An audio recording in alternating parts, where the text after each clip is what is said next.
শুরু করছি মন বাড়িয়ে ছুঁই। লিখেছেন ফাবিয়া মম। পর্ব সংখ্যা 4। সঙ্গে আমি আছি মাহি। কয়েক সেকেন্ডের ভেতর মাহতিম নিঃশব্দে দরজা খুলে বাইরে বের হলো। নিজেও একবার সতর্ক দৃষ্টিতে আশেপাশে দেখে নিল। তারপর নীতির দিকে ইশারা করে চুপচাপ সিঁড়ি ধরে নেমে গেল। মাহতিম নিজের রুমের দিকে চলে গেলে তাড়াতাড়ি কৌতূহল কমানোর জন্য মেহনুরের রুমে লাইট জ্বালালো নীতি। সব কিছু স্বাভাবিক অবস্থায় দেখে চোখ বন্ধ করে লম্বা নিঃশ্বাস ছাড়ল, যেন বুকের উপর থেকে 1 টন বোঝা নেমে গেল। স্বস্তির নিঃশ্বাসে দরজা চাপিয়ে মেহনুরের কাছে এসে জ্বর চেক করল। জ্বর কিছুটা কম অনুভূত হলো। মাহতিম কেন লাইট বন্ধ করলো সেই উত্তর পেল না এখনও। তাহলে কি করলো এতক্ষণ? দুপুরে তেজি সূর্যটা মধ্য গগনে অবস্থান করছে। মাঠ, উঠোন, আঙিনা গরমের দাপটে খাঁ খাঁ করে উঠছে। দূরের কোনো গাছে বসে বউ কথা কও পাখিটা ছন্দ কাটছে। মাঝে মাঝে যেটুকু হাওয়া বাড়ির মধ্যে ঢুকছে সেটাও গরমের হালকা হয়ে তেজ বাড়িয়ে দিচ্ছে। মেহনুর স্ফীত ভঙ্গিতে চোখের পল্লব খুলতেই দুপুরের প্রহরটা অনুমান করল। এত বেলা পর্যন্ত কতদিন পর ঘুমালো জানা নেই ওর। মাথাটা দুহাতে চেপে শোয়া থেকে উঠে বসলো। কিছু সময় স্থির থেকে তারপর কাঁথা সরিয়ে ফ্লোরে পা রাখল। এখনও শরীরে দুর্বলতা কাজ করছে, জ্বরের প্রকোপ এখনও অনুভব হচ্ছে, তবে সেটা পূর্বের তুলনায় অনেকটা কম। ফ্লোরে পা দুটো রেখে যেই উঠতে নেবে হঠাৎ একটা জিনিসের দিকে দৃষ্টি পড়ল। কপাল কুঁচকে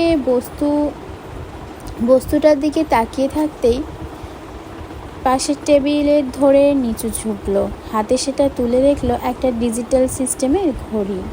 মেহনুরে ধীরগতিতে উঠে দাঁড়ালো। ভ্রু দুটো এখনও আগের মতোই কুচকানো। ঘড়িটা কালো, স্ক্রিনটা বর্গাকার। দুই পাশে কোনো বাটন না পেয়ে স্ক্রিনের ওপর আঙুল ট্যাপ করলো। অমনি লালবাতি জ্বলে প্রথমে সময় শো করলো। এরপর স্ক্রিনটা হুবহু মোবাইলের মতো হয়ে গেল। স্ক্রিনের ওয়ালপেপার দেখে বিস্ময়ে হাঁ হয়ে গেল মেহনুর। ইংরেজিতে ইটালিক অক্ষরে লেখা ছিল এম আনসারি। নামটা সারনেম দেখে বুঝে গেল ঘড়িটার মালিক মাহতিম। কিন্তু এই বস্তু ঘরে কি করে এলো সেটা ভাবতেই মাথায় হাত দিয়ে বিমূঢ় হয়ে গেল। তার মানে মাহতিম এখানে এসেছিল, এই রুমে, এই জায়গায় ওই অসভ্য বেহায়া লোকটা আবার এসেছিল। প্রচণ্ড রাগে ঠোঁট শক্ত করে ভেজানো দরজার দিকে ছুঁড়ে মারল ঘড়িটা। কাঠের দরজায় বিকট শব্দ তুলে ফ্লোরে যেয়ে পড়ল সেটা। মেহনুর ক্রুদ্ধ ভঙ্গিতে শরীরের সব দুর্বলতা ভুলে চুল পেঁচিয়ে খোপা করতে লাগলো। এক্ষুনি দাদাভাইকে ডেকে সাহেস্তা করা প্রয়োজন। বেহায়া লোক কোথাকার, লজ্জা নেই শরম নেই, বিনা অনুমতিতে রুমে ঢুকে কাহিনী করছে। একে তো বাঁশ দিয়ে তক্তা বানানো উচিত। দানবের মতো শরীর বানিয়েছে, পেশি বানিয়েছে শক্ত। ইনোসেন্ট একটা অ্যাটিটিউড দেখিয়ে সবখানে দাপট দেখাচ্ছে, অথচ লজ্জা নেই একটু। ঠাস করে চড় মেরে ইজ্জতের ফালুদা করা উচিত। এই লোকটা অসভ্য অভদ্র কোথাকার। কে বলবে ডিসেন্ট ফ্যামিলি থেকে বিলং করে। প্রচণ্ড ক্রুদ্ধ হয়ে নিজের চারপাশ ভুলে দরজার বাইরে পা রাখল মেহনুর। এই সময়টায় সৌভিকরা গাছতলায় বসে আড্ডা মারে। নীতিরা সেখানে পেয়ারা খেতে থাকে। বুবুরা গোসলের জন্য লাইন ধরতে থাকে, আর মা বড় মা ছোটো মা মিলে রান্নার কাজে থাকে। দাদাভাই নিশ্চয়ই এখন পড়ার কক্ষে বই নিয়ে বসে আছে। মারজাও এখন রুমের মধ্যে শুয়ে থাকবে, আর ওই অসভ্য বদপুরুষ ইতর লোকটা ফোনের ভেতর ঘুটুর ঘুটুর করবে। সব তথ্যই মেহনুর মাহদির মাধ্যমে জেনে ফেলেছে। মেহনুর দাদাভাইয়ের কাছে বিচার দেওয়ার জন্য দুহাতে শাড়ি ধরে সিঁড়ি দিয়ে নামে এবং এক দৌড় দিয়ে পড়ার কক্ষে ঢুকে পড়ে। বিশাল বড় চারকোনা কক্ষটা বইয়ের রাজ্য হিসেবে বানানো হয়েছে। হান্নান শেখের সব সাহিত্য রস এখন থেকেই আচ্ছাদিত হয়। কক্ষের ঠিক বাম পাশে 4টা বিশাল বড় সেলফ, ডান পাশে 2টা কাঠের আলমারি রাখা, মাঝখানে একটা গোল টেবিল সাজানো, সেই সঙ্গে 4টা চেয়ার রাখা। বাম পাশের সেলফের ওখান থেকে খুটখুট শব্দ হচ্ছিল তখন। দাদাভাই সম্ভবত বই নামাচ্ছে পড়ার জন্য। মেহনুর সেখানে এগিয়ে গিয়ে একটার পর একটা সেলফ পেরোতেই রাগত সুরে বলছিল, দাদাভাই, আমি লজ্জার মাথাকে আজ বাধ্য হয়ে কিছু বলতে এসেছি। আমি কখনো চাইনি তোমার কোনো অপমান হোক, কিন্তু তোমার যেই বন্ধুর মেয়ে এখানে এসেছে তার বড় ছেলেটা খুবই জঘন্য কাজ করেছে। আমি এসব একদমই সহ্য করতে পারি না দাদাভাই। ওই লোকটার নাম সম্ভবত মাহতিম। লোকটা যা কাজ করছে আমি এগুলো নিতে পারি না। তুমি তো জানো আমি তোমার কাছে কিছুই লুকাইনি, আজও লুকাবো না। সেদিন সবাই লিয়াকত কাকার বাড়িতে যখন গেল তখন ওই লোক ইচ্ছে করে আমার রুমে এসেছিল। আমি গোসল করে শাড়ি পরছিলাম আর ওই লোক তখন বিদ্যুৎ পৃষ্ঠের মতো চমকে গিয়ে প্রথম সেলফের কাছে দৃষ্টি আটকে গেল। মেহনুরের ঠোঁট তখন শব্দটা বলার জন্য খুলেছিল, সেটা ওভাবেই অটল হয়ে গেল আর স্বাভাবিকভাবে বন্ধ হলো না। চোখের সামনে এমন ব্যক্তিকে দেখে হতভম্ব হয়ে বাকবিতণ্ডা হারিয়ে ফেলল। চোখের পলকও যেন পড়ল না। উজ্জ্বল বর্ণের গাটা উপর ডার্ক ব্লু কালারের টি শার্টে ঢাকা, ট্রাউজারটা সাদাটে রঙের অনেকটা। টি শার্টের হাতা যেন ফেটে যাচ্ছে বাইসেপস মাসলগুলোর জন্য। অমন পেশিবহুল বাহু দেখে ভয় পেল মেহনুর। বাঘের মতো এক থাবার হাত ওগুলো। ওই হাতে যদি একটা চটকানা কেউ খায়, নির্ঘাত ওমাগো বলে দুদিন অজ্ঞান থাকবে। বাবরুটা তীক্ষ্ণভাবে উঁচু করে তোলা, যেন দৃষ্টি দিয়ে গোগ্রাসে খেয়ে ফেলবে। ঠোঁট দুটো শক্ত করে রাখা, যেন বাকিটুকু আর ভাবতে চাইল না মেহনুর। চিন্তার চাকা বন্ধ করে চুপচাপ পিছাতে লাগলো। অনবরত ঢোক গিলতে গিলতে ধীরে ধীরে পিছিয়ে যাচ্ছিল। তার হাতে থাকা শার্লক হোমসের বইটা যেন ধারালো যন্ত্রের মতো লাগছিল। কিন্তু মেহনুর পিছনে না তাকিয়ে পিছিয়ে যাওয়ার জন্য একটুও বুঝতে পারেনি সে 4 নাম্বার সেলফের সাথে ধাক্কা খাওয়ার জন্য প্রস্তুত নিচ্ছে। মাহতিম ওর ভীতু চেহারা দেখতেই হঠাৎ সেলফটার দিকে নজর পড়ল, কিন্তু বাধা দেওয়ার আগেই যা হওয়ার সেটা ঘটে গেল। সেই সঙ্গে বাড়তি কাহিনী সূক্ষ্ম ঘটনা হিসেবে যুক্ত হলো, যেটা মাহতিম খেয়াল করেনি। মেহনুর অস্ফুট শব্দে ব্যথার সুরে শিউরে উঠতেই তৎক্ষণাৎ চোখ কুঁচকে ঠোঁট কামড়ে ফেলল, মাথাও নুয়ে ফেলল সাথে সাথে। মাহতিম ওর দিকে এগুলো ঠিকই, অথচ মেহনুর ওর আগমন দেখে আর পিছালো না। মাহতিম একদম ওর সামনে এসে দাঁড়ালো। শার্লক হোমসের বইটা মেহনুরের ঠিক মাথার উপরে থাকা তাকটার ফাঁকে ঢুকিয়ে বলল, আমাকে দেখে ভয় পাওয়ার কিছুই ছিল না। আমি তোমাকে কিছুই করিনি। অকারণে মনের মধ্যে ভয় ঢুকিয়ে রেখেছ। আমি অতটা অসভ্য নই যতটা তুমি নানার কাছে বিচার দিতে এসেছো। মাথা উঠিয়ে ওপরের দিকে তাকালো মেহনুর। সামনে দাঁড়ানো দানবীয় মানুষটার মুখটার দিকে দৃষ্টিপাত করার চেষ্টা ছিল। মাহতিম বইটা তাকের ভেতরে ঠেলে দিয়ে মেহনুরের দিকে তাকালো, আর তখনই আবিষ্কার করলো মেহনুরের গাল বেয়ে অসংখ্য অশ্রুফোঁটা দেদারসে গড়িয়ে পড়ছে। ঠোঁট কামড়ে কিছু হজম করার চেষ্টা চলছে। চেহারার উপর যন্ত্রণার ছাপ লেপটে গেছে, যেটা কয়েক সেকেন্ড আগেও ছিল না। প্রচণ্ড অবাক হয়ে ওর দিকে প্রশ্ন ছুড়ল মাহতিম, তুমি কাঁদছো কেন? পিঠে কি বেশি ব্যথা পেয়েছো? মেহনুর উত্তর না দিয়ে চোখ আরও তীব্র রূপে কুঁচকে ফেলল। সেলফের ধাক্কা খেয়ে পিঠ এত ব্যথা হবার কথা না। ব্যাপারটা কেমন সোজা ঠেকল না। মাহতিম ব্যাপারটা তলিয়ে দেখতে আপাতমস্তক যেই তাকালো, সাথে সাথে বিস্ফোরণ চাহনিতে চেঁচিয়ে উঠল, এই রক্ত কিসের? ওখান থেকে হাত সরাও। চেঁচানো কণ্ঠ শুনে এক দফা শিউরে উঠল মেহনুর। চোখ খুলে মাহতিমের দিকে তাকালো। চোখাচোখি হতেই থরথর করে কাঁপতে থাকা হাতটা কোমরের ডান পাশ থেকে সরাতে লাগলো। কাঁচা হলুদ রঙের শাড়ি পরোয়া মেহনুর আঁচলের নিচ থেকে হাত বের করে সামনে ধরতে মাহতিমের দৃষ্টি স্তব্ধ হয়ে গেল।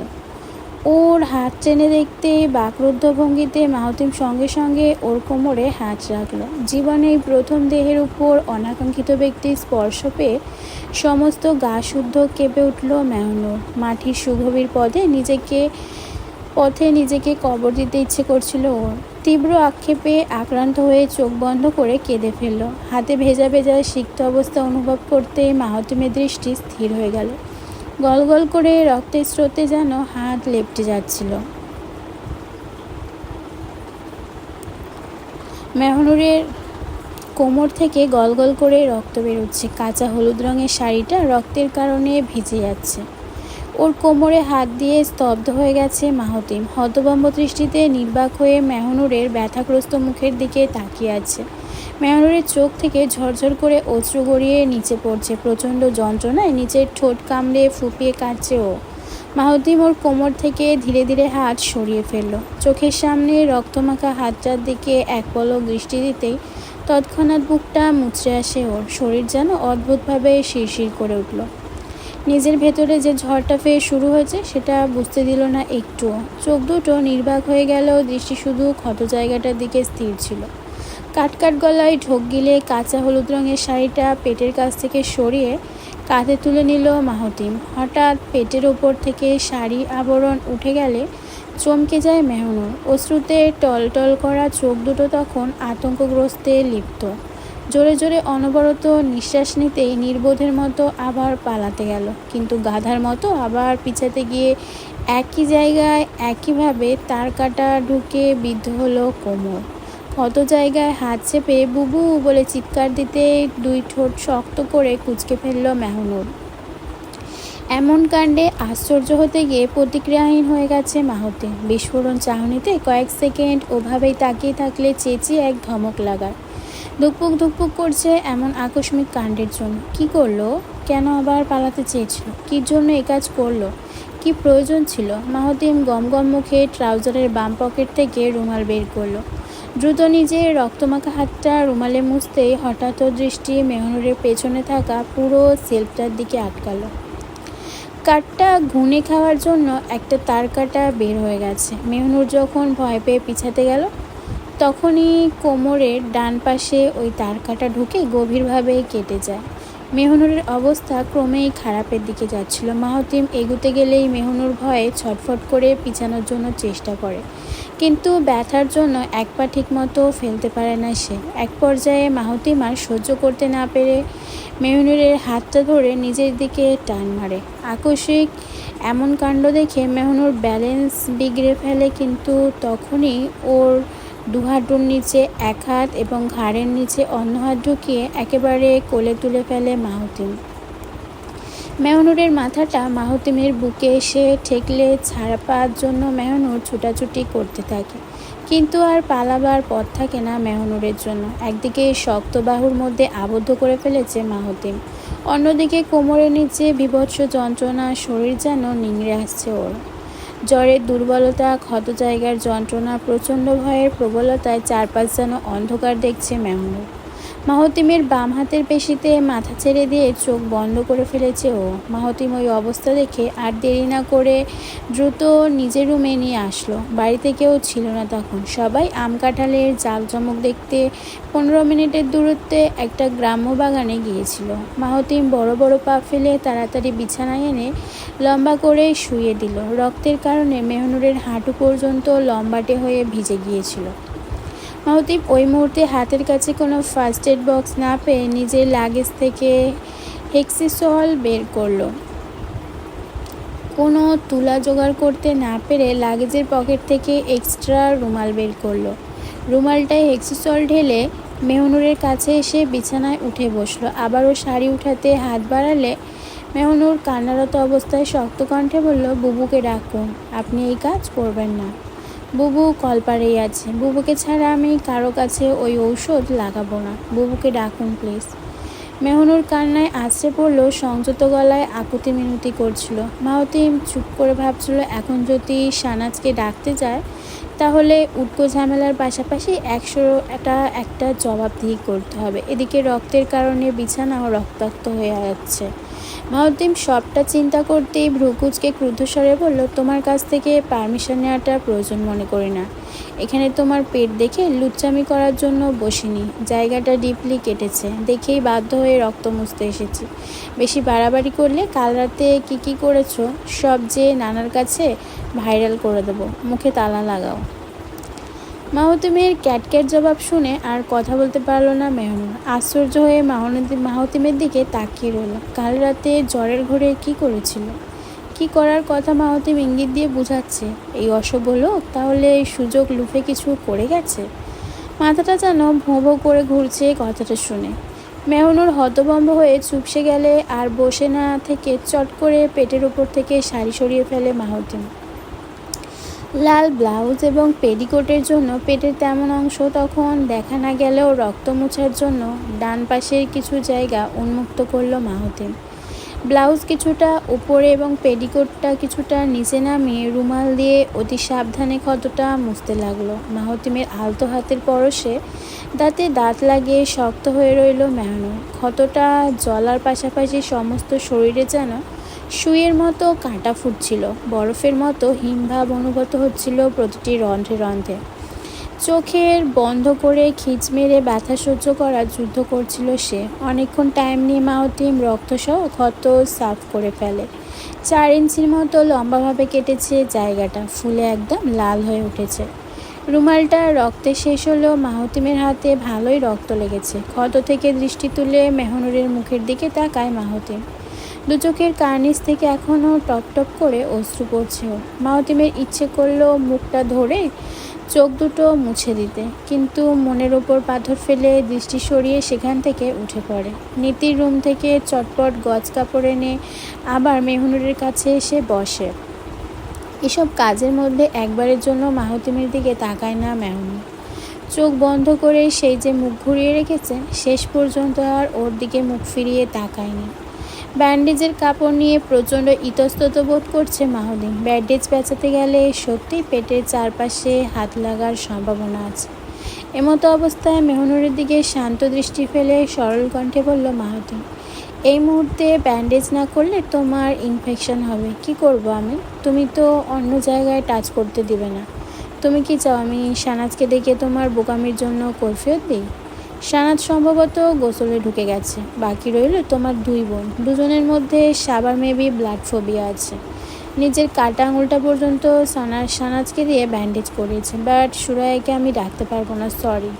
তুমি চাইলে অপেক্ষা করতে পারো, কিন্তু এতে তোমারই ক্ষতি হবে। যতক্ষণ বাতাস লাগবে ততক্ষণ ওই ক্ষতটা জ্বলতে থাকবে। কি করব আমি? আমাকে ব্যান্ডেজ করতে দিবে নাকি ওভাবেই ব্যথা নিয়ে কাঁদতে থাকবে? মাহতিমের সোজাসাপটা উত্তর শুনে চোখ খুলে মুখ ফিরিয়ে তাকায় মেহনুর। কান্নায় চোখ দুটো ফুলে লাল হয়ে আছে ওর। মাহতিম সেদিকে দৃষ্টি দিয়ে ছোট্ট একটা নিঃশ্বাস ছেড়ে বলল, আমাকে দেখে ওরকম রিয়াকশান দেওয়ার প্রয়োজন ছিল না। আমি নিশ্চয়ই তোমাদের বাড়িতে অতিথি হয়ে নোংরামি করতাম না, কিন্তু তুমি আজ যা করলে এতে নিজেরই ক্ষতি করলে। এখন বলো আমার কি করা উচিত? ব্যান্ডেজ করতে দিবে নাকি করানোর জন্য মানুষ ডাকবো? মাহতিমের কথা শুনে মেহনুর আবার চোখ বন্ধ করলো। জোরে একটা নিঃশ্বাস নিয়ে সেটা ধীরে ধীরে ছেড়ে দিল। কয়েক সেকেন্ডের মধ্যে শক্ত কণ্ঠে বলল, রাতে যেহেতু সব কাহিনী ঘটিয়েই ফেলেছেন, সেখানে এমন ঢং করার মানে কি? আপনি তো আমার কোনো কিছুই দেখা বাদ রাখেননি। এখন তাহলে বুজরুকি তামাশা করছেন কির জন্য? মাহতিম ওর কথার ধরন শুনে সরু চোখে তাকালো। মেহনুরের স্টাইলেই শক্ত ভঙ্গিতে জবাব দিল, ও তাই? তাহলে ইনডাইরেক্ট আমাকে অনুমতি দেওয়া হচ্ছে? মাহতিম প্রশ্ন ছুড়ে আর পাল্টা উত্তরের জন্য অপেক্ষা করলো না। ব্যান্ডেজ নিয়ে খুব সাবধানে ক্ষতের মুখে কাপড় চাপা দিতে লাগলো। নিজের চোখ ও মনকে শক্ত রাখার জন্য কঠোর অবস্থা ধারণ করলো। কাজ শেষে ফ্লোরে পা রেখে মেহনুরকে কোলে তুলে নিল। আশেপাশে সব দিক চেক দিয়ে দ্রুত মেহনুরের রুমের দিকে পা চালাতে লাগলো মাহতিম। ওকে রুমে এনে ওর বিছানার আস্তে করে শুইয়ে দিল। যাওয়ার জন্য পা ঘুরিয়ে চলে যেতেই হঠাৎ পা থমকে মাথা ঘুরিয়ে মেহনুরের দিকে তাকিয়ে বলল, কাল রাতে কিছুই হয়নি। হলে নিজেই টের পেতে। আমি শুধু চেক করতে এসেছিলাম জ্বরের টেম্পারেচার কেমন, দ্যাটস ইট। এর বেশি আমি কিছুই করিনি। আশা করব মিস আন্ডারস্ট্যান্ডিংটা দূর হবে। আর ব্লাউজ যেভাবে বড় পরো, আমি কেন শানাজও তোমার পেট দেখতে পাবো না। আমি ওই ক্ষতটা ছাড়া আর কিছু দেখিনি। Try to less your ego. It does not matter for your age. Mahtim যেভাবে ঠান্ডা মেজাজে রুমে এসেছিল সেভাবেই রুম থেকে বেরিয়ে গেল। শুধু মেহনুরের দৃষ্টি যেন শূন্য দরজার দিকে স্থির হয়ে রইল। কিছুক্ষণ পর জানালার বাইরে দৃষ্টি দিয়ে নীলাভ আকাশের তেজপূর্ণ সূর্যটা দেখতে লাগলো মেহনুর। এই লোকটার মতো এত অসভ্য জাতের পুরুষ মেহনুর আর দেখেনি। নিজেই অভদ্রের মতো রুমে ঢুকে অনুমতি না নিয়ে জ্বর দেখতে আসে, আবার সভ্য শিষ্টের মতো নিজেকে বেটার পার্সোনালিটির জেন্টলম্যান বলে দাবি করে। কেমন বদমাশ ধরনের লোক হলে এমন দুমুখো কথা বলে? ভবিষ্যতে কেউ দুমুখো মানুষের কথা তুললে এটার জন্য মাহতিম আনসারী যেন জ্বলন্ত প্রমাণ হবে। রুমে এসে হাঁপ ছেড়ে বাঁচল মাহতিম, কিন্তু হাত দুটো পরিষ্কার করা দরকার। কলপারে এখন মেয়েরা আছে, সেখানে গিয়ে যদি হাত ধুতে যায় সবাই মেহনুরের ব্যাপারটার সাথে কানেক্ট করে দিবে। রিস্ক নেওয়ার মানেই হয় না। সব রক্ত শুকিয়ে গেছে এখন, আর ভেজা ভাব নেই হাতে। মাহতিম বিছানার ওপর থেকে ফোন নিয়ে সৌভিককে কল দেয়। কিছুটা শক্ত ভঙ্গিতে তীব্র উৎকণ্ঠায় বলে ওঠে, তুই কোথায় আছিস? বাজারে না বাইরে? সৌভিক পেয়ারার এক কামড় দিতে যেয়ে থেমে গেল। কিছুটা কৌতূহল সন্দেহজনক কণ্ঠে বলল, তোর গলার টোন এমন শোনাচ্ছে কেন? কিছু হয়েছে? মাহতিম খানিকটা উদ্বিগ্ন হয়ে গেল। নিজেকে যথাযথভাবে সংযত করে স্বাভাবিক কণ্ঠে বলল, আমার ভয়েস টোন কি তোর গানের মতো লাগে? এটা কেমন প্রশ্ন সৌভিক? তুই কি এখন ক্লারিফিকেশন চাইবি না আনসারটা ফটাফট দিবি? সৌভিক কিছুটা ভ্যাবাচাকা খেয়ে গেল, তবুও শান্ত ভঙ্গিতে বলল, দোস্ত বাড়ির পেছনে আছি, পেয়ারা গাছের নিচে, খাবি একটা? নিয়ে আসি? লবণ মরিচ দিয়ে হেপি টেস্ট লাগছে, পুরাই টাটকা ফিলিং। মাহতিম ওর কথা শুনে প্রচণ্ড খেপে গিয়ে চেঁচিয়ে বলল, ফিলিংয়ের বাচ্চা, তোর ফিলিংয়ে টুট টুট টুট করতে জাস্ট 2 মিনিটের ব্যাপার। আজাইরা প্যাচাল না মেরে পেরে আমার জন্য 1 মগ পানি নিয়ে আয়, তাড়াতাড়ি ব্যবস্থা কর। সৌভিক প্রথমে কথার মানে বুঝলো না, পরক্ষণে কী যেন ভেবে দুপাটি দাঁত বের করে হাসি দিয়ে বলল, পেট মোচড় মারছে বললেই পারতো মিয়া। বুঝছি তো, মেয়েরা গোসল করতে গেছে দেখে চিপা জায়গায় কাজ সারতে চাইছে। থাক, ফিকার নট, আমি একেবারে 2 মগের ব্যবস্থা করে কলাপাতা আনতেছি। মাহতিম রেগে মেগে বারুদ হয়ে কিছু অশ্রাব্য ভাষা উচ্চারণ করবে অমনি শিয়ামের কণ্ঠস্বর শুনতে পেল। ফোনটা সম্ভবত লাউড স্পিকারে ছিল, তাই শিয়ামও প্রশ্ন ছুড়ে বলল, কলাপাতা দিয়ে কাজ করতে পারবি? সমস্যা হবে না। মাহতিম আর ধৈর্য রাখতে পারল না, এক ধমক দিয়ে দুটোকে গালিগালাজ করতেই সৌভিক হাসতে হাসতে বলল, আচ্ছা আচ্ছা থাম ভাই, পানি আনতেছি, চিন্তা করিস না, আনতেছি, তুই নিচে আয়, আমি নীতিকে দিয়ে পানি আনতে পাঠাইতেছি। সৌভিকের কথা শেষ হতে টুট টুট শব্দ হতে লাগলো। কান থেকে ফোন নামিয়ে দেখলো মাহতিম ফোন কেটে দিয়েছে।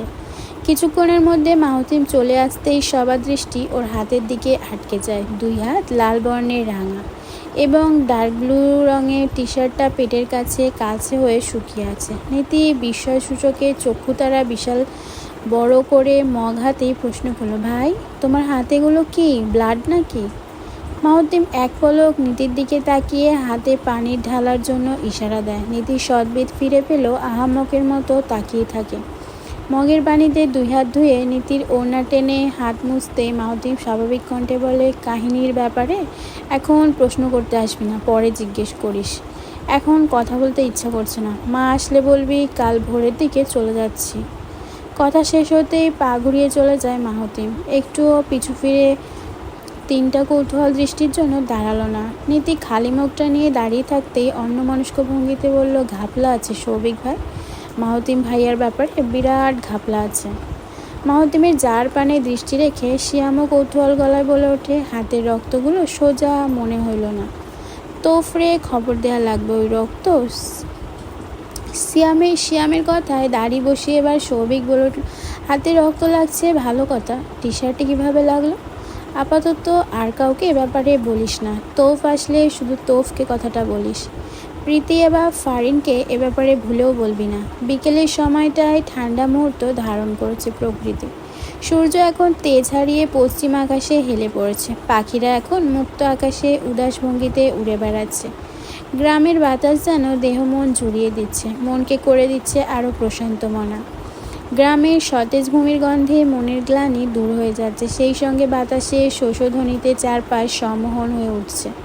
মেহনুর সারাটা দুপুর পেরিয়ে বিকালে এসে কিছুটা আরাম বোধ করছে। কোমরের যন্ত্রণাটা অনেকখানি কমে গেছে। বাড়িতে সবাই জেনে গেছে মেহনুরের কোমর কাটার ঘটনা, কিন্তু তাও সবাই জেনেছে মিথ্যা বা নট কথা। শানাজ এসেই যখন ব্যান্ডেজ দেখে চিৎকার দিয়ে উঠল, তখনই বাড়ির সব কয়টা মানুষ এসে চিৎকারের কারণ জানতে চাইল। মেহনুর তখন সবার কাছে মাহতিমের ঘটনা কোনোভাবেই বলতে পারল না। ওই অভদ্র লোকটার অসভ্যতার কথা বলতে গিয়ে বিবেকে বাঁধল ওর। জীবনে প্রথমবারের মতো মেহনুর মিথ্যা হিসেবে বলল, রান্নাঘরে যে দরজা আছে সেই দরজার ছিটকিনি দিয়ে ভুলবশত কেটে গেছে। এরপর থেকেই বিছানায় শুয়ে আছে মেহনুর। গোসল করতে পারেনি দেখে কলপার থেকে হাত মুখ ধোয়ার জন্য সাহস করে বিছানা থেকে উঠে ফ্লোরে 2 পা রেখে দাঁড়াতে গেলে হঠাৎ ব্যথাটা মাথাচাড়া দিয়ে ওঠে ওর। চোখ কুঁচকে সাথে সাথে বিছানায় বসে পড়ে মেহনুর। একা ওঠার সাহস না পেয়ে সাবাকে ডাক দিলে তৎক্ষণাৎ সাবা এসে নিচে নিয়ে যায়। সিঁড়ি দিয়ে নেমে আঙিনার কাছে আসতেই সুরাইয়ার মা শেফালি হঠাৎ কটাক্ষ করে বলেন, তুই নুলা হয়েছস, সাবারে ছাড়া হাঁটতে পারস না? শেফালি গ্রামের নিচু ঘর থেকে এসেছেন এবং এবাড়ির মেজ বউ হওয়ার মতো সৌভাগ্য পেয়েছেন।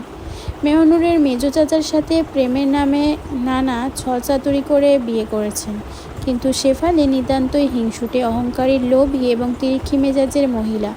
বাড়ির 3 বউয়ের মধ্যে যদি সবচেয়ে খারাপ বউয়ের কথা কেউ জিজ্ঞেস করে, তাহলে মানুষ দেদারসে শেফালির দিকে আঙুল তাক করে দেখিয়ে দেবে। শেফালি কিছুদিন যাবৎ দূর সম্পর্কের আত্মীয়কে দেখতে গিয়েছিলেন। আজ দুপুরের দিকে ঠিক ঘণ্টাখানেক আগে মোল্লা বাড়িতে ফিরেছে। এসেই তিনি মার্জাকে দেখে খুশিতে গদগদ হয়ে ওঠেন। খুশির কারণ একটাই, মার্জা বিরাট পয়সাওয়ালা মানুষ। এমন পরিবারে নিজের মেয়েটাকে যদি ইনিয়ে বিনিয়ে গুছিয়ে দিতে পারেন, তাহলে মেয়ে যে রানীর মতোই পায়ের ওপর পা তুলে থাকবে, এতে কোনো সন্দেহ নেই। বরঞ্চ নিজেও এতে ভালোই সুবিধা ভোগ করতে পারবেন। মেহনুরকে তিনি দু চোখে সহ্য করতে পারেন না। আড়ালে থাকলে চটাস চটাস করে থাপ্পড় মারতেও পিছুপা হন না। আজ মেহনুরের প্রতি বিশেষ যত্ন দেখে তিনি রাগ সামলাতে পারলেন না। আঙিনার একপাশে শুকনো মরিচের ডালা রেখে ওর সামনে এসে দাঁড়ালেন। বিরক্ত মুখে কপাল কুঁচকে বললেন, তুই যে নুলা হয়ে ঘুরে বেড়াচ্ছিস, লজ্জা করে না? বাড়িতে অতিথি দেখা ঢং মারাচ্ছিস? পুলাগুলার সামনে খাতির চাচ্ছিস? চড়িয়ে গাল ফাটিয়ে দেব বজ্জাত ছেড়ি, যা একলা যাবি। ওই সাবা, ওরে ছাড়। মেহনুর বিষণ্ণ মুখে সাবার দিকে তাকালো। মুখের অবস্থা এমন যে কোনো মুহূর্তে কেঁদে দেবে ও। মেজমার কোনো কথাই সহ্য করতে পারে না মেহনুর। আজ পর্যন্ত বাড়িতে একটা মানুষও ওকে ছোট করে কথা বলেনি, কিন্তু মেজমা একদিনও তাচ্ছিল্য করে খোঁটা দিতে ভুলেননি। ওরা 4 বোনই শেফালিকে বাঘের মতো ভয় পায়। শেফালি সবার সামনে ভালো আচরণ করলেও আড়ালে যেভাবে মারেন, সেই খবর আজও 4 বোন ভয়ের কারণে ফাঁস করেনি। সাবা ভীতশঙ্কিত চোখে মাথা নিচু করে ফেললে মেহনুর নিজেই সাবার হাতটা সরিয়ে দেয়। সাবা যদি ওর কারণে মার খায়, সেটা সহ্য করতে পারবে না মেহনুর। ছোট্ট একটা ঢোক গিলে সাবার উদ্দেশ্যে বলল, সাবা বুবু, তুমি যাও, আমি যাচ্ছি। তুমি চিন্তা করো না, আমি শুধু হাত মুখ ধুয়েই চলে আসবো। মন খারাপ করে সাবা প্রশ্ন করলো, একা পারবি? ব্যথা করবে না? এমন কথা শুনে শেফালি বজ্রকণ্ঠের মতো চেটে উঠলেন, পারবো না কেন? এই সেরি কি আঙুল চুষা বাবু? সাবা, তুই যাবি তুই? শেফালির উত্তেজিত কণ্ঠে ভয়ে কাচুমাচু করে চলে গেল সাবা। মেহনুর নত মুখে কোমরের হাত চেপে ধীরে ধীরে পা ফেলে এগুতে থাকলে শেফালি ওর পথ আটকে দাঁড়ান। কোমর থেকে হাত সরিয়ে শাড়ি উঠিয়ে সাদা ব্যান্ডেজটা দেখেন। এদিকে মাহতিম ও নীতি কথা বলতে বলতে বারান্দা দিয়ে হেঁটে যাচ্ছিল। তখন নিচের দিকে নজর পড়লে প্রথমে নীতির দৃষ্টি সেদিকে স্থির হলো। মাহতিম ট্রাউজারের 2 পকেটে হাত ঢুকিয়ে গম্ভীর মুখে হাঁটছিল, কিন্তু পাশে আর নীতি দেখতে না পেয়ে মুখ ঘুরিয়ে পেছনে তাকালো। নীতি বারান্দা থেকে কেমন থমকানো দৃষ্টিতে কিছু একটা দেখছিল। মাহতিম কৌতূহল মনে ওর দৃষ্টি ধরে নিচে তাকাতেই মেহনুর ও শেফালির কীর্তিকাণ্ড স্পষ্ট দেখতে পেল। কৌতূহলটা ক্রমান্বয়ে বাড়তে বাড়তে এমন পর্যায়ে গেল, মাহতিম কপাল কুঁচকে বারান্দার রেলিংয়ের কাছে দ্রুত এগিয়ে গেল। ট্রাউজারের 2 পকেট থেকে হাত বের করে রেলিংয়ের ওপর রাখল।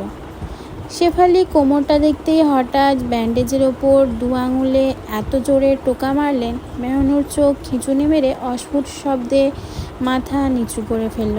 দোতলা থেকে এমন দৃশ্য দেখে নীতি ও মাহতিম চরম মাত্রায় অবাক হয়ে গেল। নীতি আশ্চর্য কণ্ঠে চমকিত চাহনিতে বলল, ওকে কিভাবে ব্যথা দিল ভাইয়া? কি খারাপ? ও এমনি হাঁটতে? বাক্যটা শেষ হওয়ার আগে মাহতিম এক হুঙ্কার দিয়ে উঠল। দোতলা থেকে গলা ফাটিয়ে চেঁচিয়ে বলল, আপনি ওর সাথে এটা কি করলেন? ওকে ব্যথা দিলেন কেন? কি হলো? আপনাকে কিছু জিজ্ঞেস করেছি না? ওর ব্যান্ডেজের উপর ব্যথা দিলেন কেন? মাহতিমের চেঁচানো গলা শুনে শেফালি যখন উপরে তাকালো, আতঙ্কিত হয়ে গেলেন তিনি। মাহতিম গর্জে উঠেছে যেন এক্ষুনি সব লণ্ডভণ্ড করে তাণ্ডব করে দিবে ও। শেফালি অনবরত ঢোক গিলতে থাকলে বারবার রান্নাঘরের দিকে তাকাতে লাগলো। সুজলা আর মাহমুদা সব শুনল কি না আল্লাহই জানে। মাহতিম ততক্ষণে ধূপ নিচে এসে দাঁড়িয়েছে। নীতিও এক দৌড়ে ভাইয়ের পাশে এসে উপস্থিত। এক এক করে সবাই যে যার রুম থেকে ঘটনাস্থলে এসে জড়ো হতে থাকে। শাহনাজের সাথে সুজলা, মাহমুদাও এসে হাজির হলো। সবাই যখন প্রশ্নবিদ্ধ দৃষ্টিতে মাহতিম ও শেফালির দিকে তাকিয়ে থাকে, তখন হঠাৎ করে নীরবতা ছিন্ন করে মার্জা এসে প্রশ্ন করলো, মাহতিম, তুই চেঁচালে কেন?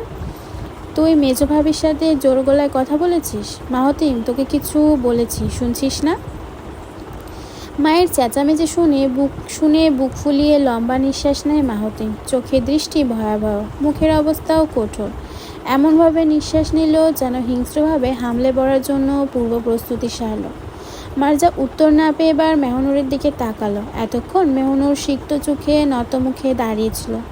এরই মধ্যে মার্জাকে কিছু বলার সুযোগ না দিয়ে মাহতিম আরেক দফা চেঁচিয়ে উঠল, আপনাকে কি বলেছি শোনেননি? ওর ব্যান্ডেজে ব্যথা দিলেন কেন? কোন সাহসে এই কাজ করলেন? আপনার মেয়ের আঙুল কেটে যদি মুচড়ে দিই তখন কেমন লাগবে? শেফালি একবার মাহতিমের ক্রুদ্ধ দৃষ্টিতে তাকালেন, আরেকবার সুজলা ও মাহমুদার দিকে ভয়ার্ত চোখে তাকালেন, কিন্তু পরিস্থিতি কোনোভাবেই ঠান্ডা অবস্থায় ফিরে আসলো না। শাহনাজ ব্যাপারটা সামলানোর জন্য নিজের মা সুজলার কানে গিয়ে ঘটনাটা বলল। সুজলা সবটা শুনে কথা বলাই যেন ভুলে গেছেন। তিনি শাহনাজের দিকে চোয়াল ঝুলিয়ে তাকালে শাহনাজ অসহায় ভঙ্গিতে হ্যাঁ সূচকে মাথা নাড়ল। এবার সুজলা দৃষ্টি ফিরিয়ে শেফালির দিকে রাগান্বিত চাহনিতে তাকালেন। শাহনাজকে ইশারা দিয়ে মেহনুরকে হাত মুখ ধোয়াতে নিয়ে যেতে বললেন। এরপর মাহতিম পাশে এসে শেফালির সামনে দাঁড়িয়ে শক্ত গলায় বললেন, তুই মেহনুরকে মেরেছিস? প্রশ্ন শুনেই তোতলাতে থাকে শেফালি। নিজেকে সত্য প্রমাণ করার জন্য বৃথা চালাতে গিয়ে সুজলা ওকে বলিষ্ঠ ভঙ্গিতে থামিয়ে বলে, চুপ কর, আর কোনো মিথ্যা কথা বলতে যাবি না। তুই সাবাকে তাড়িয়ে দিয়েছিস, এই কথা অস্বীকার করবি না। আজ আব্বা আসুক, তুই যে কত বড় পাপ করেছিস আব্বা আজকে বিচার করুক, আমি তোকে বাঁচাবো না। মাহমুদা, তুই যদি ওকে বাঁচাতে আসিস তোর সাথে আমার কোনো সম্পর্ক থাকবো না। তোর মেয়ের সাথে এমন ব্যবহার শুনে আমার গায়ের চামড়া জ্বলে যাচ্ছে। এবারই সবাই জানে আমি মেহনুরকে নিজের মেয়ের তুলনায় বেশি আদর করি, অথচ তুই আজকে কি অঘটনটা করেছিস খেয়াল আছে? তোর কোনো খেয়ালই নেই। আজ আব্বা আসুক, খালি আজকে তোর বিচার হোক। সুজলা হামেশার মতোই ন্যায়পরায়ণ এবং নীতিনিষ্ঠ মহিলা। কোনো অন্যায় যেমন সহ্য করেন না, তেমনি কেউ অপরাধ করলে খুব সহজে মাফ করেন না। তিনি মেহনুরকে সবচেয়ে বেশি আদর করেন, এটা মেহনুরের মা মাহমুদাও ভালো করে জানে। এদিকে শেফালি কোনোভাবেই আজ পার পাবে না, এটাও সবাই ভালো মতোই বুঝে গেছে। হান্নান শেখকে ডাকার জন্য খবর পাঠালে তিনি বলে দেন রাতে একটু দেরি করে ফিরবেন। পাশের গ্রামে বিরাট গন্ডগোল লেগেছে, সেটা দেখার জন্য নালিশে বসেছেন। সুজলা আঁটি গেড়ে উঠোনের চৌকিতে বসে আছেন। শেষ পর্যন্ত শেফালির বিচার না হবে সেই পর্যন্ত বাড়ির ভেতরে পা দিবেন না তিনি। সন্ধ্যার পর বাড়ির বাইরে বের হওয়াটা অশুভ হলেও আজ সকালেই সুজলাকে ঘিরে দাঁড়িয়ে বাইরে বসে আছেন। মার্জা ও মাহমুদা সুজলার পাশেই চৌকিতে উঠে বসে আছে। আজ এই ঘটনার জেরে বাড়িতে কেমন এলাহি কাণ্ড ঘটবে কে জানে। নীতি, প্রীতি, শামিক, সাবির ও মাহদি তীব্র উৎকণ্ঠায় আঙিনার চৌকিতে বসে আছে। নীতি বাদে চারজন বিষণ্ণ ভাব কাটানোর জন্য মোবাইলে লুডো কিং খেলছে। সৌভিক, তোফ ও সিয়াম রুক্ষ মুখে বেতের চেয়ারে গোল করে বসে আছে। সবার মধ্যেই থমথমে অবস্থা বিরাজ করছে। নীতি ওদের লুডো খেলা দেখতেই হঠাৎ ওর নিজের ফোনটা ভাইব্রেট হয়ে ওঠে। চমকে গিয়ে মোবাইলের দিকে তাকাতেই মাহতিমের মেসেজ দেখে। মেসেজের লেখা দেখে নীতি এবার সত্যি সত্যি ঘাবড়ে যায়। রাস্তা ক্লিয়ার? Can I go? তাড়াতাড়ি চেক কর। নীতি প্রচণ্ড ভয় পেয়ে যায় মেসেজ দেখে। সে জানে না মাহতিম কি করতে চাইছে। মনের মধ্যে অজানা ভয়ে উৎকণ্ঠা অবস্থা ধারণ করেছে, সেই সঙ্গে ভয় জড়িত অবস্থায় সংকোচ বোধ করছে নীতি। এদিকে মাহতিম কাঙ্ক্ষিত উত্তর জানার জন্য দ্বিতীয় দফায় মেসেজ পাঠালে নীতি সব কিছু ঠিকঠাক দেখে বলে দেয়, বাইরে আসতে প্রবলেম নেই, এখানে বড়দের মধ্যে কেউ নেই। মাহতিম ঠিক 2 মিনিটের মাথায় নিজের রুম থেকে বের হয়। গায়ের পোশাক ততক্ষণে পাল্টে নিয়েছে। মাহতিম টি শার্ট খুলে শার্ট গায়ে দিয়ে শার্টের দুহাতা দ্রুততার সাথে কনুইয়ের ভাঁজে গোটাচ্ছে। নীতি আঙিনায় বসা অবস্থায় দোতলার দিকে তাকায়। মাহতিম যে বারান্দা পেরিয়ে সিঁড়ির কাছে এসে পড়েছে সেটা সম্পূর্ণ দেখতে পায় নীতি। মাহতিম ততক্ষণে নিচে এসে দাঁড়ালে প্রীতি ও ফারিনের দৃষ্টি মাহতিমের দিকে থমকে যায়। তারা সূক্ষ্ম কারণে কৌতূহল ভঙ্গিতে জিজ্ঞেস করে, ভাইয়া তুমি কি কোথাও যাচ্ছ? মাহতিম শুধু নিজের দিকেই তাকিয়ে থাকে। এই মুহূর্তে কাউকে না জানিয়ে কাজটা সারতে হবে। তাই প্রীতি ও ফারিনের কথায় উত্তর না দিয়ে চুপচাপ বাইরে বেরিয়ে যায় মাহতিম। নীতিকেও জানায় না কোথায় যাচ্ছে সে। নীতি বিমর্ষ চাহনিতে মাহতিমে যাওয়া দেখতে থাকে। ও কি কাল ভোরের জায়গায় আজই চলে যাচ্ছে? এসব ভাবতে নিতেই ঝট করে উঠা থেকে দাঁড়িয়ে পড়ে। দ্রুত পায়ে সৌভিকদের কাছে গিয়ে মাহতিমের ঘটনা বিস্তারিত বলে দেয়। কথাগুলো শুনতেই মেজাজটা সামলাতে না পেরে নীতির মাথার পেছনে চারটি মারে সৌভিক। স্বর নামিয়ে রাগান্বিত ভঙ্গিতে কটমট করে বলে, তোর মাথায় কি গোবর ভরে রাখছিস? ও যে চলে গেল, তুই আমাদের আগে বলবি না? শালার মেজাজটাই খারাপ হয়ে গেছে। সৌভিকের কথায় আড়ি ভেঙে মাঝখান থেকে তো বলে ওঠে, দোস্ত এবার কি হইব? মাহতিম যদি এইবার চলে যায় তাহলে আর জীবনেও ওর কপালে শান্তি জুটব না। শালা বাটপার তো আবারও বালের চাকরির পেছনে কুত্তার মতো খাটবে। না দোস্ত, কিছু কর, অনেক হয়েছে। তো ফের উত্তেজিত কথার মধ্যে হঠাৎ থেমে যায়। চোখ বন্ধ করে মাথা নিচু করে ফ্লোরের দিকে মুখ করে থাকে। সবাই যখন একই চিন্তায় এসে প্রচণ্ড চিন্তিত হয়ে ওঠে, তখন সিয়াম নীরবতা ভেঙে চুরমার করে বলে, ও কি যাওয়ার সময় লাগেজ নিয়ে গেছে? ওই নীতি, শালি দামড়ি, মনে কর ও কি লাগেজ নিয়ে গেছে? নীতি জলদি কিছু মনে করার ভঙ্গিতে চুপ থেকে হঠাৎ ব্যতিব্যস্ত ভঙ্গিতে জবাব দেয়, না না, ভাইয়ার সঙ্গে কিছু নেয়নি, শুধু জিপের চাবিটা হাতে রেখেছে, আর কিচ্ছু ছিল না। এইটুকু কথা শুনে সবাই একসাথে স্বস্তির নিঃশ্বাস ছাড়ল। ভাবটা এমন করলো যেন মাথায় তাক করা বন্দুকটা কেউ নামিয়ে ফেলেছে। সিয়াম বেতের চেয়ারে পিঠ হেলিয়ে ক্লান্ত ভঙ্গিতে বলে, লাগেজ না নিলেই শান্তি। লাগেজের চিপায় ওর পাসপোর্ট লুকিয়ে রাখছি। শালা কেমনে এই সুন্দরীখানা থেকে বাইর হয় আমিও দেখুন। মাহতিম হনহন করে মাথার চুলগুলো ব্রেকবাশ করতেই জিপের কাছে এগুতে লাগলো। আঙিনার চৌকিতে বসা মার্জা তখন ছেলের আকস্মিক গমন দেখে মার্জা ভ্রুকুঞ্চন করে বলেন, এই তুই কোথায় যাচ্ছিস? মাহতিম পকেটে হাত ঢুকিয়ে চাবি বের করতেই মার্জার উদ্দেশ্যে শক্ত কণ্ঠে বলল, তোমার বোঝা উচিত কেন জিপ নিয়ে বের হচ্ছে পেছন থেকে, আর ডাকবে না। কথা শেষ করতেই জিপে গিয়ে উঠল মাহতিম। চাবি ঢুকিয়ে জিপ ঘুরিয়ে শো করে চলে গেল রাস্তার দিকে। চারপাশে রাতের অন্ধকারে হতবাক হয়ে গেছেন মার্জা। ছেলের এমন উগ্র আচরণে বিমূঢ় হয়ে বসে রইলেন তিনি। সুজলা সবটা খেয়াল করলেও না দেখার ভান করে মাহমুদার সাথে কথা বলতে লাগলেন। অপরদিকে রুমে শুয়ে হাঁসফাঁস করছে মেহনুর। কোমরের যন্ত্রণাটা আবারও যেন চারা দিয়ে উঠেছে। সাদা ব্যান্ডেজটা যেন হালকা মতন লাল হয়ে গেছে। মাহতিম যদি না আসতো, শেফালি ওকে পীড়া দেওয়ার জন্য আরও কত কী করতো কে জানে। কিন্তু এই ঘটনার কারণে দাদাভাই কেমন প্রতিক্রিয়া দেবে সেটা নিয়েই ভয় পাচ্ছে মেহনুর। ওর দাদাভাই যতই শক্ত হয়ে থাকুক না কেন, এসব কারণে অসুখ বাঁধানোর শঙ্কা আছে। মেহনুর সেটা নিয়েই চিন্তায় অস্থির হয়ে যাচ্ছে। হঠাৎ কর্ণকুহরে জিপ ছুটানোর ভুম ভুম আওয়াজ হলে কৌতূহল মনে বালিশ থেকে মাথা উঠিয়ে জানালার বাইরে তাকায়। মাহতিম অন্ধকারের মধ্যে জিপের ফ্রন্ট লাইট জ্বালিয়ে কোথায় যেন যাচ্ছে। সেটা দেখে কিছুটা উদ্বিগ্ন হলো, পাত্তা নিয়ে দিয়ে পুনরায় বালিশে শুয়ে পড়ে। সময়ের প্রহর এশার ওয়াক্তের জন্য প্রস্তুত হলো। ঠিক ওই সময় আবারও সেই দাপুটে আওয়াজে চারপাশ মুখরিত হয়ে উঠল। হিংস্র বাঘের মতো ছুটন্ত জীবের বেগ একেবারে বাড়ির সদর দরজা পেরিয়ে বিরাট উঠোনে একপাশে এসে থামল। জিপের অবস্থানের জন্য উঠোনের ওটুকু অংশ যেন ধুলায় অন্ধকার হলো। মার্জা, মাহমুদা, সুজলা সহ সানাজ, সাবাও চকিত দৃষ্টিতে জিপের পানে তাকিয়ে রইল। ধুলো বেদ করে হঠাৎ দুজন ব্যক্তির আগমন দেখে সুজলা তৎক্ষণাৎ চৌকি থেকে উঠে মাথায় ঘোমটা টানলেন। সেই সঙ্গে বাকি দুজন মহিলাও ঘোমটা টেনে বৃদ্ধের প্রতি সম্মান দেখিয়ে কিছুটা নতমুখে দাঁড়ালেন।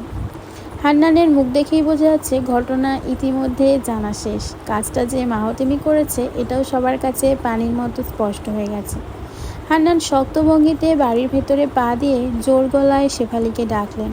নিজের রুমে দরজা বন্ধ করে থাকা শেফালি ভয়ে কেঁপে উঠল। মিনমিন করতে করতে শেষে দরজা খুলে আঙিনায় এসে হান্নানের সামনে দাঁড়ালো। দাদা ভাইয়ের তীক্ষ্ণ গলার আওয়াজ শুনে পা টিপে টিপে বারান্দায় আসলো মেহনুর। রেলিংয়ের কাছে এসে দেখলো দাদা ভাইয়ের মুখ যেন রাগে লাল হয়ে গেছে। আর ঠিক পাশেই পকেটে দুহাত গুছিয়ে মাহতিম ক্রুদ্ধ দৃষ্টিতে শেফালির দিকে তাকিয়ে আছে। সুজলা এসে সমস্ত ঘটনা আবার ব্যাখ্যা দিতে হান্নান শক্ত গলায় প্রশ্ন করলেন, মেজবউ, আমি আজ পর্যন্ত তোমার কাণ্ডজ্ঞান নিয়ে প্রশ্ন তুলিনি। তোমার শাশুড়ির যখন বেঁচে ছিল সেও তোমার কাজে অসন্তুষ্ট ছিল, তবুও তোমার কাজে নিন্দাবাক্য শোনায়নি। তুমি কোন স্পর্ধা দেখিয়ে আমার মেহনুরকে মেরেছ? এই অধিকার তোমাকে কে দিয়েছে মেজবউ? তুমি কি জানো না আমি এখনো পর্যন্ত কর্তা হিসেবে মোল্লা বাড়িতে জীবিত আছি? নিজেকে তুমি এখনই শেয়ানা ভাবতে শুরু করেছো? জবাব দাও মেজবউ। আজ যদি তুমি চুপ করে থাকো, আমি হান্নান শেখ কড়াইগন্ডায় এর বিচার করব। হান্নানের কথা শুনে শেফালি এমন একটা ভাব করলো সে ভুলবশত দোষ করে ফেলেছে, ইচ্ছাকৃতভাবে করেনি। কিন্তু হান্নান শেখ কোনো কথাই শুনতে রাজি হয়নি। তিনি হামেশার মতোই শক্ত এবং অনড় মানুষ। শেফালিকে তিনি স্পষ্ট শব্দে বলে দিলেন, আমার নাতনিগুলোর দিকে এবাড়ির কোনো সদস্য যদি সামান্য আঙুলও তুলে, আমি ওই ব্যক্তির আঙুল তোলার সাহস ভোলা ভালোভাবে বুঝিয়ে দেব। এই কথা যেন সকলের মনে থাকে। আমি আমার নাতনিদের এমন শিক্ষা দেইনি যাতে তারা কখনো অন্যায় আচরণ করবে। শুধু সুরায়ের ব্যাপার নিয়ে আমি পরিস্থিতির ওপর নির্ভর করব। মেজবউ খুব ভালো করেই জানো তুমি আমার মেজ নাতনিকে কেমন উগ্র বানিয়েছো।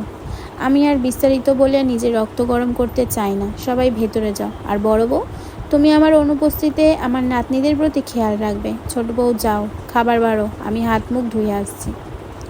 গজগজ মুখে হান্নান শেখ কলপারের দিকে চলে গেলেন। সুজলা ও মাহমুদা রান্নাঘরের দিকে চলে গেলে মার্জা ভাবিদের কাছে সাহায্য করতে গেলেন। মাহতিম নিজের রুমের জন্য পা বাড়ালে আচমকা শানাজ ও সাবা ওর পথ রোধ করে। শানাজ সবার আগে বলে ওঠে, আপনাকে ধন্যবাদ ভাইয়া। আপনি যদি দাদাভাইকে তাড়াতাড়ি আনতে না যেতেন তাহলে মা বাইরে বসে অপেক্ষা করতে করতে অসুস্থ হয়ে যেত। এর জন্য শানাজকে কথার মাঝে থামিয়ে দিয়ে মাহতিম পকেট থেকে একটা মলমের টিউব বের করে বলল, ধন্যবাদ পাওয়ার জন্য এই কাজ করিনি। বাড়ির পরিবেশ খুবই গুরুতর ছিল, এর জন্য বাধ্য হয়ে নানাকে আনতে গিয়েছি। মলমটা ধরো, ওর কাটা জায়গাটার 2 টাইম লাগিয়ে দিও, তাড়াতাড়ি শুকাতে হেল্প করবে। টিউবটা শানাজের হাতে তুলে দিয়েই মাহতিম নিজের রুমে চলে গেল। বাড়ির মধ্যে যেই থমথমে অবস্থাটা কায়েম ছিল সেটা কিছুটা যেন সুস্থির হলো। রাতটুকু সকলে নির্বিঘ্নে ঘুমালেও শেফালির তখন ঘুম আসেনি। বিছানায় বসে প্রচণ্ড রাগে বারবার মুষ্টিবদ্ধ হাতটা বালিশে ঘুষি মারছিল। ইচ্ছে করছিল মেহনুরকে ফ্লোরে ফেলে ইচ্ছে মতো পিটাতে, কিন্তু রাগ সংবরণ করে চুপচাপ বালিশে মাথা ঠেকালো শেফালি। এদিক রাগে সমস্ত শরীর জ্বলছে। মেহনুরকে ধরে যদি আজকে শোধ না তুলেছে তাহলে শেফালি নিজের অস্তিত্ব মিটিয়ে ফেলবে। কাটা জায়গা একেবারে ক্ষতবিক্ষত করে ঝাঁঝরা করে দিবেও। একটুও ছাড়বে না মেহনুরকে, চিলতে খানিও না। ফজরের টাইমে অন্ধকার থাকতে ঘুম থেকে উঠল মেহনুর। কাল রাত অনেক কষ্টে ঘুমাতে পেরেছে সে। ব্যথার জন্য রাতভর নিঃশব্দে কাতরাতে হয়েছে, কিন্তু এখন ব্যথা একটু কম বোধ হলে গোসলটা সবার আগে সারার জন্য উঠে যায়। এই সময় কেউই ঘুম থেকে উঠবে না। কাল গোসল না করাতে গা ম্যাজ করছে। মাথায় পানি না ঢালার জন্য তালুতে তাপ অনুভূত হচ্ছে। মেহনুর গামছা নিয়ে চুপি চুপি পা বাড়িয়ে সিঁড়ি ধরে নিচে নামে। আঙিনার বাতি নিভানো আছে, তার মানে কেউই ওঠেনি এখন। মেহনুর এই সুযোগে সদর দরজা খুলে কলপারে চলে গেল। আকাশের কালো চাঁদটা ধীরে ধীরে সরে যাচ্ছে। পূর্ব আকাশে সোনালি সূর্য আগমনের জন্য অপেক্ষা করছে। আশেপাশে একটা মানুষ তো দূর, কুকুরের মতো প্রাণীও নেই। ছোট থেকেই ভৌতিক বিষয়ে ভয় নেই মেহনুরের। একা একাই সব কাজ করতে পারে সে। হাত মুখ ধুয়ে ভেজা গামছাটা নিয়ে বাড়িতে ঢুকলো মেহনুর। গামছা দিয়ে চুল মুছতে মুছতে আধো অন্ধকারের ভেতর নিজের রুমের দিকে যেতেই হঠাৎ গা কাঁপিয়ে শিউরে ওঠে। গামছা ছেড়ে দেয় মেহনুর। পায়ের সামনে ভেজা গামছা পড়ে যেতেই সেটার উপর পাড়া দিয়ে দাঁড়ালো শেফালি। চোখ দুটো যেন নির্ঘুমের কারণে ফুলে আছে, সেই সঙ্গে রক্তিম লাল অবস্থা। মেহনুরের দেখে এমন দৃষ্টিতে তাকিয়ে আছে যেন হিংস্রভাবে আক্রমণের জন্য প্রস্তুতি সারছে। মেহনুর ভয়ের চোটে লম্বা দীর্ঘ নিঃশ্বাস নেওয়া শুরু করলো। হঠাৎ ওর চোখ দুটো শেফালির হাতের দিকে পড়ে। শেফালি একটা ভাঙা কাঠের লম্বা লাঠি নিয়ে দাঁড়িয়ে আছে। লাঠির দিকে চমকিত চাহনিতে তাকিয়ে থাকতেই আরও অস্থির হয়ে ওঠে মেহনুর। পায়ে পায়ে পিছাতে থাকে পিছনের দিকে। শেফালি ওর ভয়ার্ত চেহারা দেখে মনের দগ্ধ জ্বালা মিটাতে পৈশাচিক আনন্দে এগুতে থাকে। এদিকে 3 কদম না পিছাতেই শেফালি কেন যেন থমকে গেল। ওর দৃষ্টি যেন ভূত দেখার মতো পলকহীন হলো। মুখে সেই পৈশাচিকতার আভাসটুকু হারিয়ে গিয়ে ভয়ের আবছায় মূর্ছিত হলো। শেফালির অবস্থা দেখে মেহনুর কিংকর্তব্য বিমূঢ় হয়ে গেল। ওর স্থির দৃষ্টি লক্ষ্য করে পেছনে তাকালো। অমনি মৃদু ভঙ্গিতে শিউরে উঠে শেফালির দিকে পিছিয়ে গেল মেহনুর। সামনে দাঁড়িয়ে থাকা বেহায়া ব্যক্তিটি কখন যে পেছনে এসে দাঁড়িয়েছে খেয়াল করেনি মেহনুর। তার মানে মেহনুর যখন পিছাচ্ছিল তখন ওর পেছনে মাহতিমকে দেখে শেফালি হাতের লাঠিটা শাড়ির আঁচল লুকাচ্ছিল। সম্পূর্ণ ব্যাপারটা বুঝতেই মেহনুর চুপ করে ঢোক গিলতে লাগলো। এদিকে মাহতিম রাগী দৃষ্টি ছুঁড়ে শেফালিকে ভয়ের জালে এফোর ওফোর করতেই গম্ভীর গলায় বলল, মেজমামি কি ভাঙা লাঠি দিয়ে ক্রিকেট খেলতে এসেছিলেন? সবাইকে ডাকি, সবাই আপনার ক্রিকেট খেলাটা একটু দেখুক। কি বলেন মামি? শেফালি অপ্রস্তুত ভঙ্গিতে হাসি টেনে বলল, কি যে বাবা, কিসের ক্রিকেট? আমি একলা পারি না। মাহতিম এক পা এগিয়ে আসলে মেহনুর সাথে সাথে 2 পা পিছিয়ে শেফালি ও মাহতিমের মাঝখান থেকে সরে দাঁড়ায়। মাহতিম এতে সন্তুষ্ট হলেও মেহনুরের দিকে না তাকিয়ে শেফালির দিকে তাচ্ছিল্যপূর্ণ হাসি দিয়ে বলে, আমার সামনে কাহিনী একটু কম কম করবেন মামি। আমি আবার মানুষের খেলাধুলা একটু বেশি বুঝি। এই যে আপনি চুপি চুপি কাউকে না জানিয়ে মেহনুরকে ক্রিকেট খেলা দেখাতে এসেছিলেন, সেটা আমি বুঝে গেছি। বলি কি, একটু সাবধানে থাকবেন মামি। আমি মানুষটা আবার বেশি একটা ভালো না, ঠান্ডা মেজাজে থাকি তো, এর জন্য কেউ রাগিয়ে দিলে ছাড়ি না। মাঝে মধ্যে নির্দয়ের মতো কর্মকাণ্ড করার রেকর্ড আছে। দেখতে চাইলে নীতিকে বলবেন, ও আপনাকে উসুল করে দেখিয়ে দেবে। চলি কেমন? মাহতিম সুন্দর একটা হাসি দিয়ে কথাটুকু শেষ করলো। এবার মেহনুরের দিকে তাকিয়ে কপাল কুঁচকে মুখ তেতো করে বলল, আজীবন এভাবেই মানুষের লাথি উষ্টা খেয়ে বড় হতে থাকো তুমি। তোমার মতো বলদের মুখ দেখলে আমার গা রিন রিন করে জ্বলতে থাকে।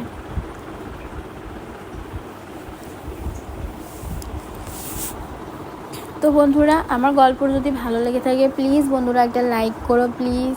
আর আমার পাশে থেকেও আমার চ্যানেলটিকে সাবস্ক্রাইব করো এবং পাশে থাকা বেল আইকনে অবশ্যই টাচ করে দিও, যাতে তোমাদের কাছে নোটিফিকেশনটা তাড়াতাড়ি পৌঁছে যায়। আর তোমরা কমেন্টেও জানিও আমার গল্প শুনতে তোমাদের কেমন লাগছে।